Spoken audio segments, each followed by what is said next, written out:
I'm disturbed. Like I'm big disturbed. Now, for those of y'all who know me, man, y'all know I never been the type youngin to ride with other youngins just because it's popular. You know what I mean? I never been the type youngin to be like, okay, because everybody else is doing something or say something, then I'm just gonna cook like that.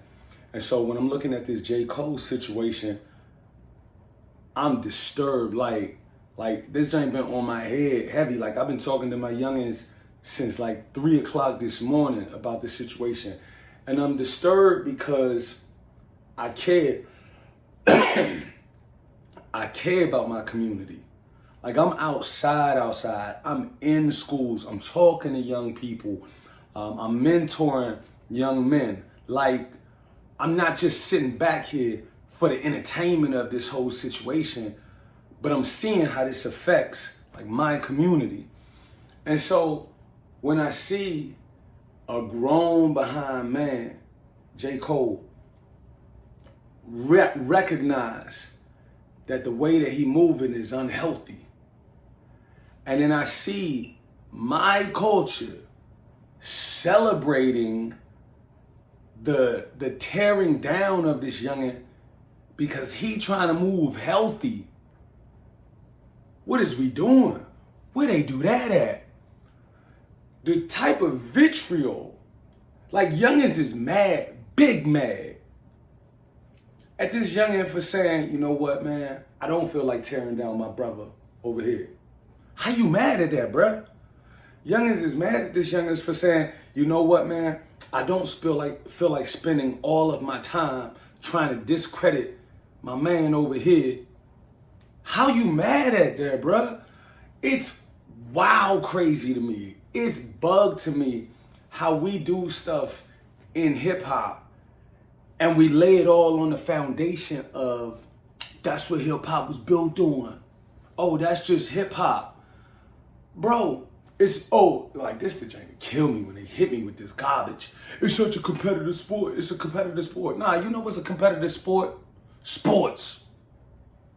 Football, basketball, actual sports, Slim. A genre of music. Oh, okay, is country music a competitive sport? Is pop music a competitive sport?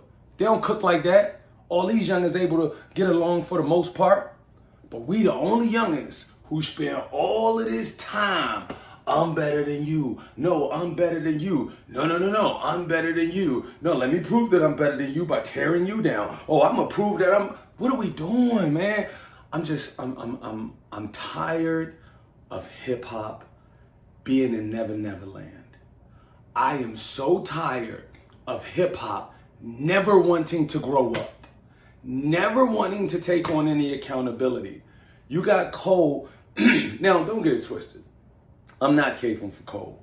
Anybody who is big enough to get in front of thousands of people and say, hey, I was wrong, I was incorrect. Y'all can say it's lame, y'all can say it's corny, y'all can say whatever you want to say about that. That take courage. It take courage for you to man up, to G up, and say the way that I was cooking was wrong in front of thousands of people. That takes courage.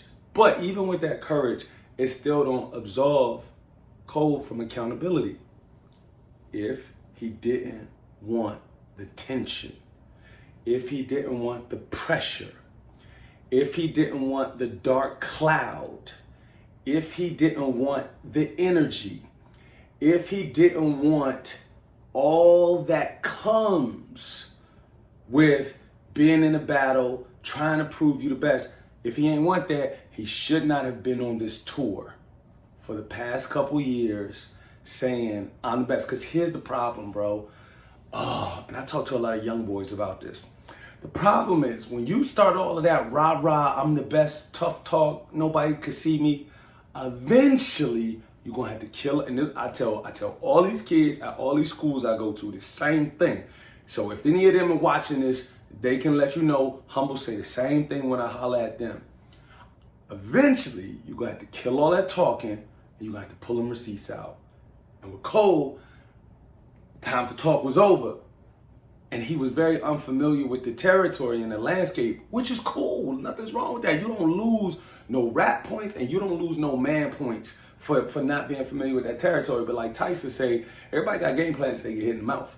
And unfortunately, Cole got hit in the mouth with all the other things that come with being in a rap battle. And he said, oh, you know what? I'm not really built for this, which is cool as well. Like, we say stuff and we use it in a condescending way, and we use it as a way to tear people down. And we say stuff like, oh, you're not built for this. You're not built for this. Nah, you right. I'm not built for this. My spirit ain't built for this. My mind ain't built for this. I'm not built to always be paranoid about who's shooting at me lyrically and always trying to worry about protecting my spot. I'm not built to spend all of my time creating lyrics that tear other people down. I'm not built for that, and that's cool. I wish more rappers was not built for that. How many rappers spend all of their time looking over their shoulder, trying to protect their spot, not trusting anybody, they peace of mind messed up, now they surround themselves with a clique of youngins that don't know how to move, now they youngins get in trouble, then they youngins get them in trouble, all because they got these insecurities and they got to prove to the rap. Nah, if you ain't built for that, that's cool. That's not a bad thing that you're not built for that. I wish more rappers weren't built for it. And then we could just get dope music and we could get healthy representations with our community. So just because Cole ain't built for it, it's not a bad thing. Like, bro, you don't lose no points. Where you lose points at is because Cole, he has some insecurities, and we all got insecurities, myself included. But Cole allowed his insecurities to manipulate his mind, to modify his person. He allowed his insecurities, he followed his insecurities. His insecurities was out there. He was like, I'm just gonna follow my insecurities. And so it didn't force him, but it encouraged him to start all this crazy, reckless talk on his tracks. And then eventually, once you say that you the best long enough, somebody gonna pull up and somebody gonna say, prove it. And that's what happened. The Culture, K-Dot, they pulled up and they said, prove it. And when somebody say prove it, well, now it's time to show up, show off, and show out. But here's the problem with that, bro. You're trying to prove to the public of something that's in your head. It's all relative. Even if you do prove it, it's art. You can put out the most fire project in the world. Somebody still ain't gonna like it. There's somebody out there right now that's like, yo, Ether, it's alright. And so that's the problem when it comes to stuff like this, man. Like, there's no definitive way to prove anything because it's art. It's all relative. Take it how you want it. You like it, cool. You don't, cool. We still cooking. And so when he said, all right, man, I'm gonna jump out the window on this diss track, here's the reality of the situation, man. He was warring with himself before he did 7 Minute Drill. There's no way he was sleeping peacefully and comfortably, and then in 48 hours, his entire world shifted, turned upside down. No, that's not how it works. Any man who has gone through true growth, you know, hey man, this has been taking place over a period of time. This has been something I've been wrestling with and I've been trying to quiet down. And now the culmination, the climax of it is this activity over here. There's no way in the world that just 2 days created this. Now, Cole probably he probably felt pressure to, all right, man, I gotta tell people I'm the best. I gotta tell people I'm the greatest. And if we keep it a buck, there were certain songs and feature verses that he's done where he inserts little lines here and there that I felt were very forced. He'll have a whole song about uplifting. And then he'll have like 2 flex bars out of nowhere. And I'm just like, that's kind of odd. The whole energy of this song has been uplifting. Now you just put these couple odd bars in here, seemingly just to have a certain community validate you and just to get approval. Oh, okay, I talked all this encouraging, inspirational stuff, but I put 2 hood bars in there. You know what I'm saying? I've been peeping game for this for a while. And I'm seeing these little cracks in the armor, and I'm seeing these little creases and crevices. It's interesting, man, and there's so much. I'm sorry because my brain is so scattered. But Cole is really the middle child. And what I mean by that is he's not yet as mature as the Jay-Z's and as the Nas's. I mean, of course not. They got 35 years in the game. But he's certainly much more mature than some of the younger artists. So he's at this middle point. And so we're seeing him work out in real time his evolution as a man, his mental ascension, and his maturity. And I commend him on that. And so he saw what he was saying. And another thing is, he didn't believe what he was saying.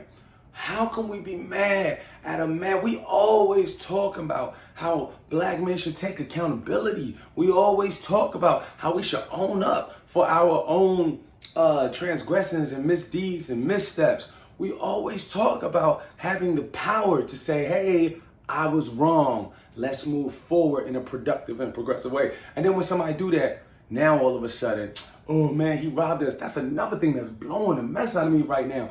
Hip hop youngins, and this is why I salute Cole. I'm like, bro, you right, man. Don't engage in this type of stupid nonsense, because hip hop don't care about you. They don't care about your mental health. They don't care about how this is going to affect you, your wife, your family, your squad. None of that. None of these youngins, all these crazy wild reactions saying, oh, Kendrick whack, I'm sorry, not Kendrick whack, Cole whack, Cole soft, all this type of stuff. None of these youngins care. None of these youngins care. My man said he can't sleep at night. My man said it's a dark cloud. My man said I would rather push light instead of push darkness. And the only thing you can hear from these hip hop youngins is, man, we was robbed of a battle. But peep game though, just the fact that we having this conversation, I put like, yo, I told my man this on the line. I said, yo, this is one of the most important conversations that hip hop has had in years. Well, we've literally, man, we seen battles, bro. Like y'all wildin'. Oh man, we was robbed of such a great battle. We've got great battles. We'll get more great battles. There'll be more legends that go with each other. Chill on that. We ain't never seen nothing like this. We ain't never. Usually what hip hop does is they wait years later down the line when they don't have nothing to lose, so it ain't no sacrifice. When they ain't got nothing to lose, they say, yeah, I shouldn't have did that. Yeah, 30 years ago, I shouldn't have did that. It's mad easy to apologize then when you ain't got nothing to lose. Cole got a lot on the line right now. You see people online slaughtering Cole right now, decapitating Cole right now. You know what I'm saying? Acting like he's still not nasty lyrically. Stop it.